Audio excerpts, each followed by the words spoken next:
People often ask themselves, why is there so much cruelty in the Bible? This mainly concerns the Old Testament. The answer to this question is quite easy, because the Holy Scriptures describe the facts as they really are.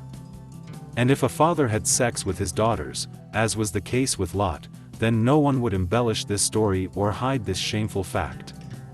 So, today we will tell you about another such example.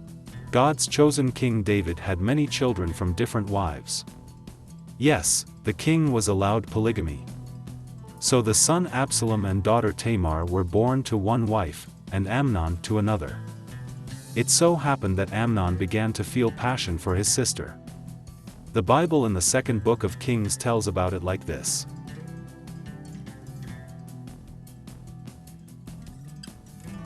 Absalom, the son of David, had a beautiful sister named Tamar, and Amnon, the son of David, fell in love with her. And Amnon was so grieved that he became ill because of Tamar, his sister, for she was a virgin, and it seemed difficult for Amnon to do anything with her. This passion was vicious and, perhaps, the king's son would not have decided on a specific act, if not for the good advice of a friend named Jonadab. The Bible says that Jonadab was cunning. He found out the reason for Amnon's sadness and came up with a plan. Then Jonadab said to him, "Lie down on your bed and pretend to be sick, and when your father comes to visit you, say to him, 'Let my sister Tamar come and strengthen me with food, preparing food in my sight, that I may see and eat from her hand.'"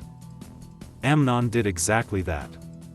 And when his sister Tamar came, prepared food and tried to feed him, he began to force her to have an affair. An interesting fact, Tamar asked not to take her by force, but to ask the king for legal permission for their union. However, the king's son did not want to hear anything and simply took her by force. Surprisingly, all his love after this evaporated like smoke. Then Amnon hated her with a great hatred, so that the hatred with which he hated her was stronger than the love he had for her, and Amnon said to her, "Get up, go away." And Tamar said to him, "No, for to send me away is a greater evil than the first which you did to me." But he would not listen to her. And he called his servant who served him and said, "Send this woman away from me and lock the door after her."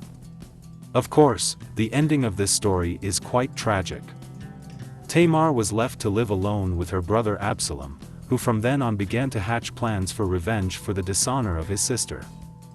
As a result, 2 years after what happened, he ordered Amnon to be killed, and then, hiding from his father's wrath, he had to run away. As we see, one sin gave birth to many misfortunes. This is the story of the royal children, Amnon, Tamar, and Absalom.